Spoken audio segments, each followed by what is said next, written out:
some more important things to talk about than me standing up here. But I do want to say, you know, as a relatively new MP, as a new cabinet minister, working closely with Minister Freeland's office on this and the MPs that represent Prince Edward Island, and having the leadership of Mr. Carney to get this across the finish line for us, it's pretty special for all of us. And look, we're united across this country, as you all know. We're united across this country, as you all know. We're building Canada as fast and as quickly as possible to face some adversities that we have. And this is part of it. This is part of it. And I can still remember my first meeting with Mr. Carney, and he said to me, "What are your 3 things for PEI?" And I won't mention the other 2, but I will mention this one. We're not there yet on the other 2. But I will mention this one, and it was the bridge. And I won't say his response, but it was like, whoa, this is awesome. So without further ado, Mr. Carney, look, we appreciate it here as Islanders and as MPs that represent the island, working with you and Minister Freeland's office. Thank you. Thanks very much, Heath. Thanks very much, Heath. You weren't calling me Mister back then when you were listing the 3 things. Thank you, Minister, for that kind introduction. And I want to thank our Atlantic Caucus, or PEI Caucus here, Ministers Freeland and Thompson, MPs from across the country just happened to be dropping by. I want to acknowledge and thank Premier Lance for taking the time to be here today, and for his leadership of this province, and leadership incoming now, leader and chair of the Council of the Federation, incredibly important body. I'm going to say a few words about what Heath was just talking about, bringing the country closer together. And the Council of the Federation, group of premiers working with the federal government, is a big part of that. Look, it's always a good day when you wake up on Prince Edward Island. It's true. You're here. And today is an especially good day. It's a big day. So I want to get right to it. One of the reasons 7 months ago that I decided to run for Parliament was to bring Canadians closer together so that we could build Canada strong. And back in early February, when I visited Charlottetown, I had those conversations with Heath, with Sean, with Lawrence, with Bobby, Lawrence Macaulay at the time, the Kent MacDonald of his day, Lawrence Macaulay.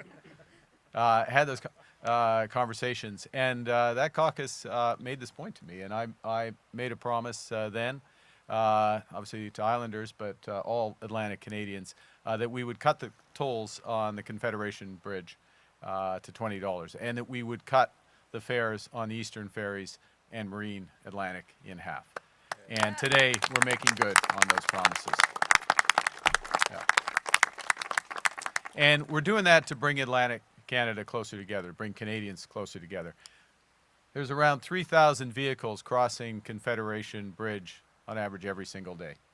It's 1 million vehicles every year. And each time drivers leave PEI on the bridge, I don't know why they'd leave PEI on the bridge, but they have to go, they're paying over $50 right now. For trucks, the toll's even higher, and those trucks are often driving back and forth multiple times during the day to transport goods. And the Eastern Ferry Service and Marine Atlantic are essential transportation corridors between the island, Quebec, Newfoundland and Labrador, Nova Scotia, and New Brunswick. And there's over 2,500 people, 1,200 vehicles, both passengers and commercial, that take those routes every single day. And the costs of the bridge and the ferry don't just fall on tourists like Angelo. They hit his family. They hit Islanders. Angelo's staying an extra day. I'm going to tell you why he's staying. They hit Islanders, Newfoundlanders, Nova Scotians, New Brunswickers, and Quebecers, and Canadians commuting to work or visiting family and friends. They make it more expensive for businesses of all sizes. Depuis quelques années, les Canadiens et Canadiennes sont confrontés à une crise du coût de la vie.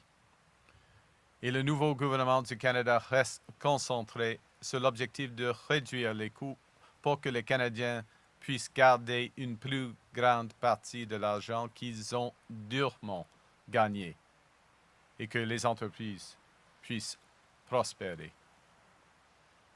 If we're going to build a stronger, more united economy, and we are doing that, we are going to need to make it more affordable to travel around this country for people and for businesses. And that's what we're doing today. As of August 1st, the day Angelo and his family are now leaving the island, Canada's new government is reducing the toll for all vehicles on the Confederation Bridge by more than half, from $25 to $20.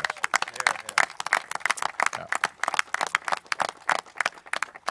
And we're reducing the tariffs, the fares, by 50% for passengers, for vehicles, for commercial traffic on eastern ferries, those eastern ferries that are federally supported, and funding Marine Atlantic to reduce its passenger fares by 50% on both routes and freeze freight rates. So this is big, you know, it's big money. Combined, this is going to save users approximately $100 million. And that's $100 million and go back into our economy year after year. Savings that'll get funneled back into local businesses. That'll catalyze new investment and forge deeper connections. For example, the reductions to the Marine Atlantic fares in Newfoundland and Labrador alone are expected to bring over $28 million into that province's economy and boost out-of-town, out-of-province tourism. As the saying goes, a rising tide lifts all boats. Alors. Le nouveau gouvernement du Canada a reçu le mandat de bâtir une économie et un Canada plus fort, un Canada abordable. Pour ce faire, il faut d'abord s'assurer que chacun dispose des ressources nécessaires. On day one in government, we canceled the consumer carbon tax. So it's a lot less expensive to drive cars in Canada this summer. Our first order of business in the House of Commons following the election was to cut taxes for all Canadians, including the middle class, to reduce the cost of housing for first-time home buyers, making the goal of home ownership a reality for many Canadians. These measures provide immediate relief for hardworking Canadians. But the brighter future that Canadians deserve requires much more. And that's why we're transforming our national economy. We're moving from reliance to resilience, from potential to prosperity. And a big part of this transformation is to bring the country closer together, because economies are additive of one another. When we connect regional economies through travel and trade, they're stronger than the sum of their parts. That's what we've been doing with our One Canadian Economy Act, which is eliminating all federal barriers to the movement of goods and people. And I want to thank the Minister of Transport, who's also the Minister of Internal Trade, Freeland, for leading that effort. And we're working with the provinces and territories, now under Premier Lance's chairship, to remove far more significant barriers that exist between provinces, and there's huge progress being made on that. Nous pouvons nous donner plus qu'aucun gouvernement étranger ne pourra jamais nous enlever.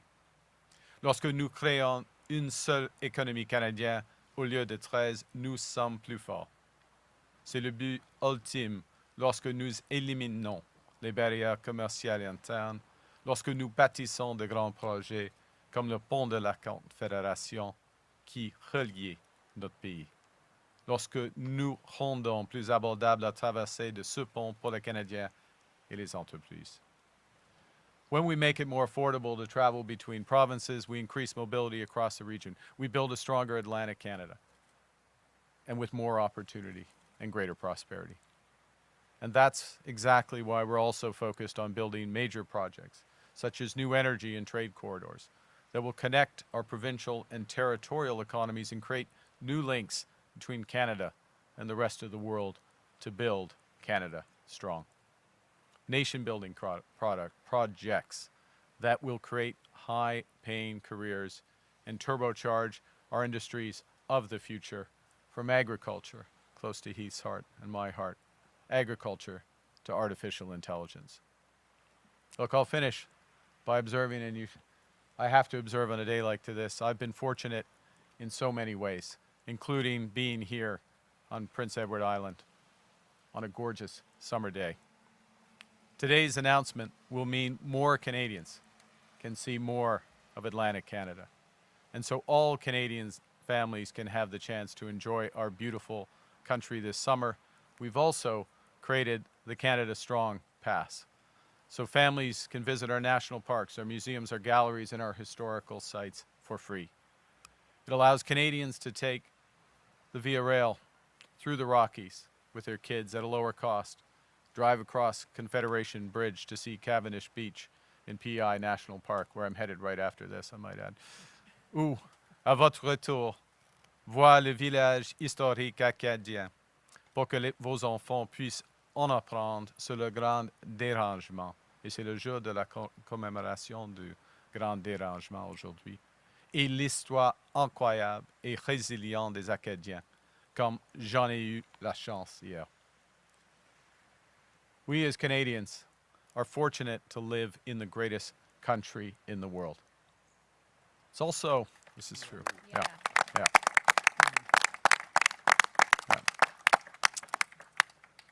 It's also one of the largest countries in the world.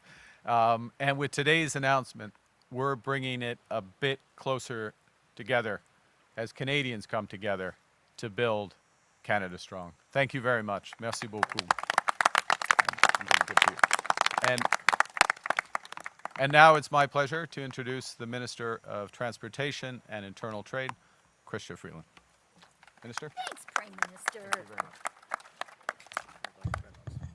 Okay, good morning, everyone. What a beautiful day here on PEI.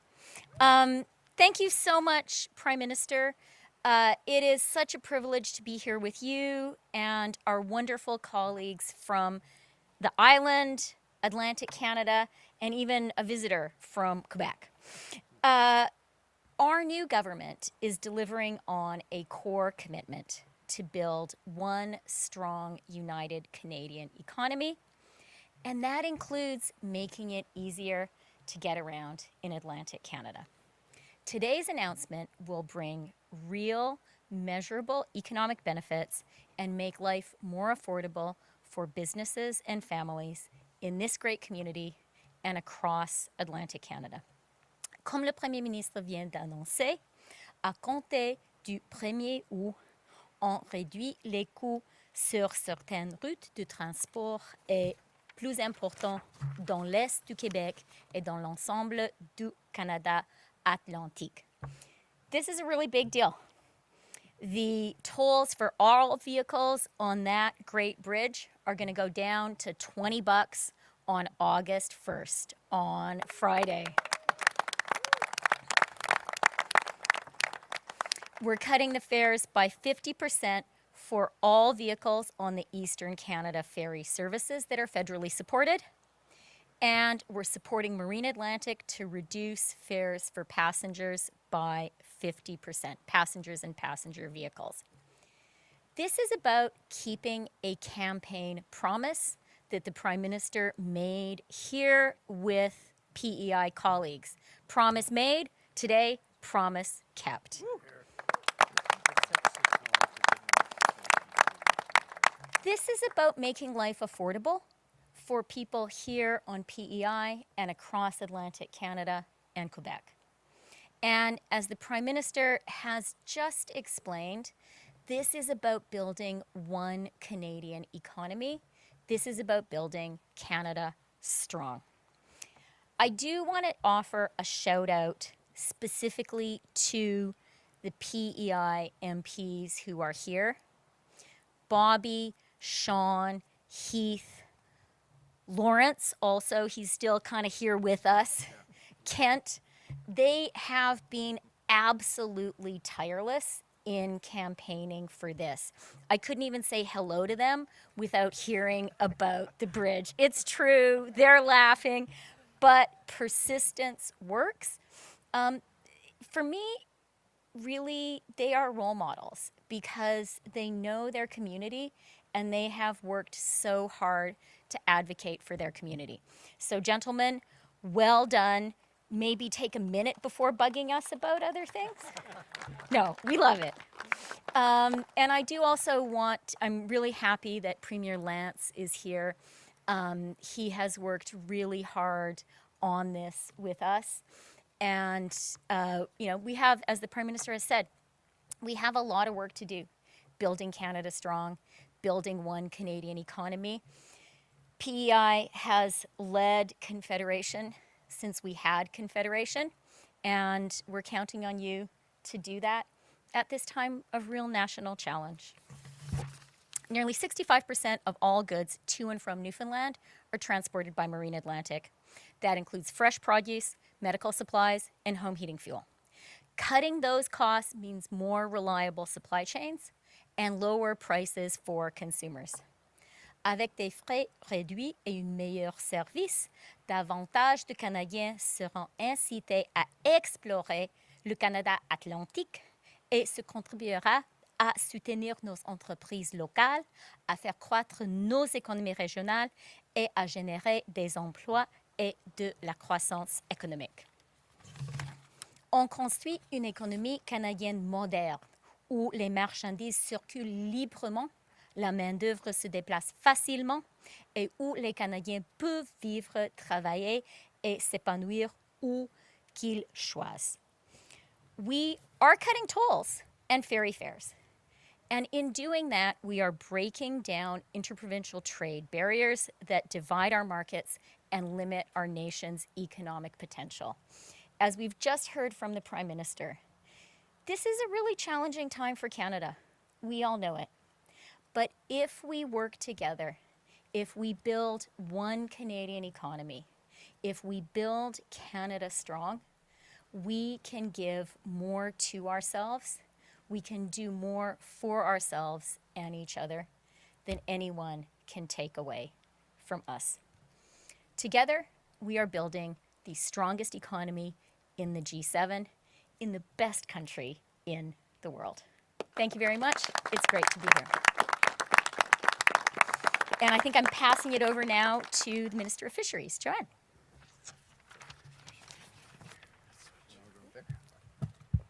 Thank you. Good morning, and I am so pleased to be here today with my colleagues, the Prime Minister, for this important announcement, and to be here in beautiful Prince Edward Island. I am from another island, Newfoundland and Labrador, and I can tell you, I'm proud to say, please come visit. I know well what this announcement today means for my province. We are reliant on Marine Atlantic as part of our connection with the Atlantic Canadian provinces and also the rest of Canada. This is an important decision for us on connectivity. It's an important decision for our economy, and it is an important decision for our families and how we connect. So, Prime Minister, thank you. Over here. Thank you, Prime Minister. This is an incredibly important decision to my colleagues who have worked alongside of me for so long to ensure this happens. Prime Minister, you've really made it happen, and thank you. And this is a proud day for all Atlantic Canadians and for Newfoundlanders and Labradorians. Thank you. Great. Okay. We'll now start our press conference. One question, one follow-up, une question et une suivi. Wayne Thibodeau from CBC News Network. Wayne. Hi, Prime Minister. Good morning. Emmanuel Macron has announced that France will fully recognize Palestinian statehood later this year. Will Canada follow suit, and if not, why? Well, the first thing is to recognize the scale at which we do and deplore the scale of the humanitarian crisis in Gaza. Also the challenges in the West Bank. The lack of respect of the territorial integrity of Palestine and the West Bank. We've condemned what has caused this situation. It starts with Hamas and the deplorable terrorist attacks of October 7th. We are very focused on the provision of humanitarian aid by all methods, by all parties, Canada included. We have more than $300 million of humanitarian aid that's spring-loaded to be supplied, that's been prevented from being supplied to those in dire need. We welcome the early steps on widening the channels by which that aid can be delivered. That those need to be expanded and they need to be made real. This is about facts on the ground in Gaza to provide the aid to the suffering peoples. The issues around two-state solution, we've always supported and we continue to support the two-state solution with a free and viable Palestine living in peace and side by side in peace and security with Israel. We will work with the international community, work with others to move towards a situation of a ceasefire, a two-state solution that meets those criteria that I just mentioned, that does not include Hamas in any role in a future Palestinian state.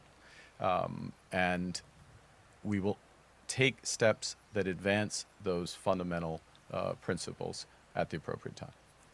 Est-ce possible d'avoir en français aussi? En français, si on commence avec la situation qui est très grave, la situation humanitaire à Gaza, qui est tellement grave, tellement sérieuse.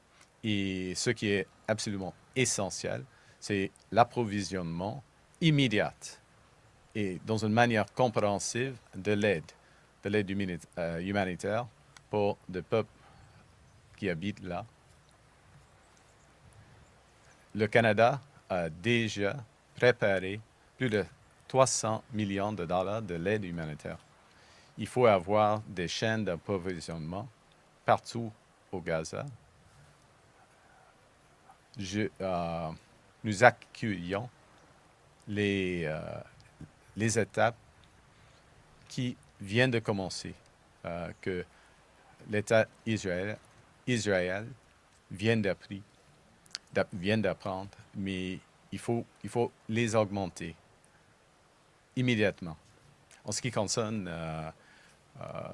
les deux États, le Canada soutient un État palestinien libre et viable qui habite côte à côte avec dans le paix et la sécurité côte à côte avec l'État israélien. Et nous prenons toutes les étapes nécessaires afin d'avoir un État palestinien comme cela. Mais Hamas ne peut jamais jouer aucun rôle dans cet État. D'accord. Merci. You mentioned internal trade. Well, we're only days away now from that August 1st deadline of a trade deal with the U.S. How likely... Is that right? You can update us on that. How likely I was is more it- focused on the $50 to the $20 on the, yeah. And we'll get to that, I Okay. promise. How likely is the deal by deadline? And what do you say to industry who are obviously anxious about this upcoming deadline? Yeah, well, let me start with the second part of your question, which is industry, businesses, Canadians. Yeah, they are anxious and they are concerned. They don't deserve the uncertainty that's been thrust upon them. They don't like it. They like resolution, but they'd also like they want the right kind of resolution. They want a deal that makes sense for Canada, that makes sense for Canadian business, for Canadian workers. And the negotiations are at a intense phase. It's a complex negotiation. You see with the various trade deals that have been agreed by other jurisdictions, European Union yesterday, Japan before, Indonesia, etc., the United Kingdom, that there are many aspects to these negotiations. We're engaged in them, but the assurance for Canadian business, for Canadians, is we will only sign a deal that's the right deal, that's a good deal for Canada. We're representing Canada. We're standing up for Canada. The United States and Canada can do many good things together. We have done that in the past. We can do more in the future, but on fair terms for our country. Can you also ask us what the price of this announcement is today, please? Well, the simple answer to your question on the cost is the savings. The savings to Canadians over $100 million a year, and then those savings get reinvested, so the multiplier is that we end up net ahead, but use $100 million for the cost. Next question. Morning, Prime Minister. Morning. Keith Doucette, Canadian Press. just piggybacking off the last question, sorry.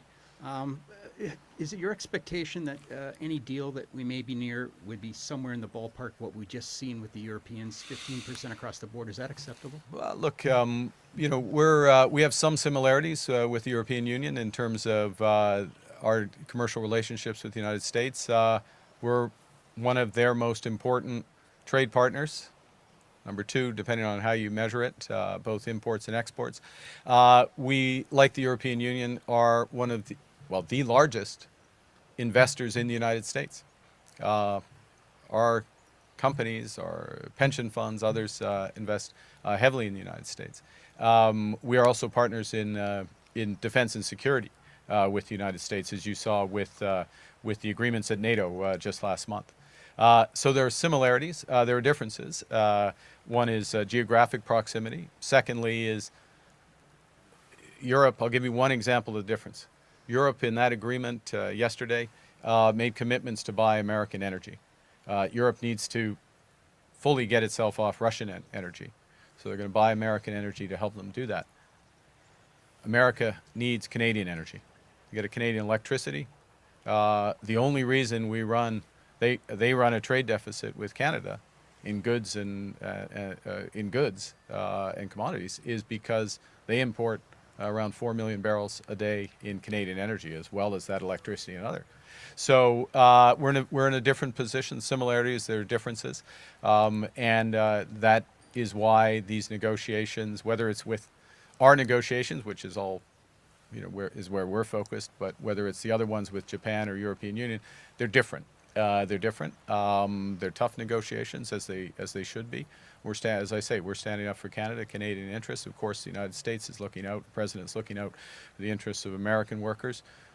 There is a landing zone that's possible, but we have to get there, and we'll see what happens. Does that landing zone include supply management in any way? Are you open to more U.S. access to the Canadian market for dairy? We've been clear about supply management. We've been clear about language rights as things that are fundamental to our structure. The access, there was access negotiated, and as part of, as Minister Freeland knows, as part of the existing USMCA, as they would call it, CUSMA Accord. And the question is the effectiveness of those arrangements. So look, we're going to, as I say, we'll stand up for Canada's best interests. Yeah, Madame. Bonjour, Monsieur le Premier ministre. Myriam Brault, Radio-Canada, RDI. Donc, en français maintenant, les ententes annoncées récemment par les États-Unis avec l'Union européenne, le Japon ou le Royaume-Uni, par exemple, prévoient tous des tarifs. Est-ce que le Canada, lui, peut encore espérer une attente sans tarif d'ici le 1er août? Comme j'ai fait l'observation il y a quelques semaines qu'il est peu probable qu'il y ait des accords sans tarif, avec aucun tarif. Et il y a quelques mois que j'ai fait l'observation que l'approche américaine, tout est changé. Ce n'est pas une approche d'intégration qui continue. C'est une approche avec des tarifs pour quelques secteurs dont à leurs avis, les secteurs clés, les secteurs pour la sécurité nationale américaine. Alors, mais il y a une question du niveau, il y a des questions du taille des tarifs et il y a des questions d'autres aspects, y compris la sécurité du Canada. Et puis, justement, le président Donald Trump a dit lui-même vendredi qu'il était insatisfait, qu'il n'y avait peut-être plus rien à négocier avec le Canada. Ou est-ce que ça bloque dans les négociations ou les pourparlers avec les Américains? C'est une négociation. On dit de temps en temps, je ne suis pas satisfait. Les Canadiens sont difficiles. Oui, bien sûr, nous sommes difficiles parce qu'on se bat pour le Canada. Bonjour, Monsieur le Premier ministre. Bonjour. Raphaël Caron, Radio-Canada, Charlottetown. À quel point est-ce que la population locale, soit les politiciens, les entreprises et les résidents, ont eu un impact sur l'annonce ici à l'île du Prince-Édouard du pont? À partir de la semaine prochaine, ou pas la semaine prochaine, vendredi prochain. À on quel verra. point, à quel point est-ce que les politiciens dans le passé et le public ont eu un impact sur A l'annonce? un impact. Pour moi, c'est avec la conversation que M. McDonald vient de mentionner. Au mois de février, nous avons eu, nous quatre, et puis avec M. McCauley, cette conversation en ce qui concerne l'importance d'accélérer. Et j'ai eu des conversations avec le ministre des Pêches également en ce qui concerne l'économie de Newfoundland. Alors, c'est au début de l'année et au début de la campagne. Et le point, ce qui est important, si on fait une promesse, un engagement pendant une campagne électorale, il faut le respecter. Et aujourd'hui, nous respectons nos engagements. Merci. Hello, Colin McLean, Journal Pioneer, The Guardian, local newspapers. Great. You mentioned that this agreement's going to cost about $100 million. Million, yeah. Is that annually? How long is the agreement for? Can you tell me a bit more about that? So just to give you context, the longer agreement of Confederation Bridge is that there's a lease arrangement for the operators. I'm sure you know it runs till 2032. So we put this in place for the 7 years to match the timeline to 2032. And then, at some point in advance of that, you don't wait till the last minute. The federal government, whether I'm there or not, the federal government will make a determination of what's next. But what's best for the island, for islanders, what's best for the Atlantic Canadian economy. And I think one of the things we're very clearly doing here is recognizing that all the transportation links are relevant. So you don't move one and not move the other. And so the cost, and to the point of the cost, is look at the cost, that's the immediate savings, no change in the number of cars and truck traffic. I think, candidly, we'd hope that we hope and would expect that we're going to see an increase because it's cheaper. It's particularly for the commercial traffic and people. I mean, you're already seeing. Sorry, Angelo, I keep calling them out, but it's a real live example that you got a family of 3 who are staying on the island for another day because you're cheap, but also because. No, but that's the point, and you start to see those dynamics as well. So there's a cost, depending on how you look at it. There's a cost in terms of the reduction. If only we had a $50 tariff, we'd make more, but we'd have fewer people, and that's part of the point. Those links aren't there, and then we get more activity. So it gives more than it takes. Thanks. Can you tell me a bit about the negotiations to get here? How receptive was Strait Crossing, Marine Atlantic? Oh, it was just boom, done. Yeah, we worked through the federal government worked through, and we made the decision, the determination of what was right, and it's just straight. And look, they'll continue to operate and keep it up. They need to keep their side of the bargain, but straightforward. Thank you. Thank you. Yeah, they're good operators. Yeah. Good morning, Maria Sarusi, TV News. Morning. The White House says it's not focused on Canada in its trade talks. So what is your government going to do to convince the U.S. of the importance of finding a resolution? It's a negotiation. It's a negotiation. Take what's said in the public domain as part of that context. If Canada can't reach a trade deal with the U.S. by Friday, what was the benefit of giving up revenue collection from the digital services tax so early? I think well, first off, it's a hypothetical and a hypothetical. So we'll see where things land in terms of the negotiation. There are pros and cons of that tax, as there are with any tax. And taking the step has some advantages for us in terms of our economy, in terms of digital investment and others.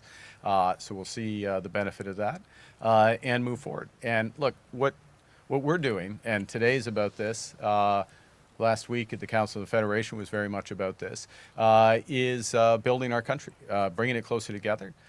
This is one real tangible example, but there are many more that are less immediately obvious changing regulations, changing certain aspects, prohibitions on people moving across the country to practice their trade, moving goods, etc. And then these big nation building projects. I mean, one of the Premier and I were talking this morning, and one of the successes on the island is that the demand for electricity is going up. That's partly because of economic activity. It's partly because of shifting to more efficient fuel sources like heat pumps and others. Well, okay, we have that, and then how do we integrate better the electricity systems in the region in order to help meet those growing demands? So I know that's, it may seem like it's a long way from a trade discussion at the end of this week to that, but that's the real component of what we're doing, and what we're really spending the vast part of our time on is what we can control, and building out, building the country together, bringing the country together, and then building out the country. Merci tout le monde. Merci. That's the end of our press conference. Okay. Thank you very much. Thank you. Great. Thank you so much. All right.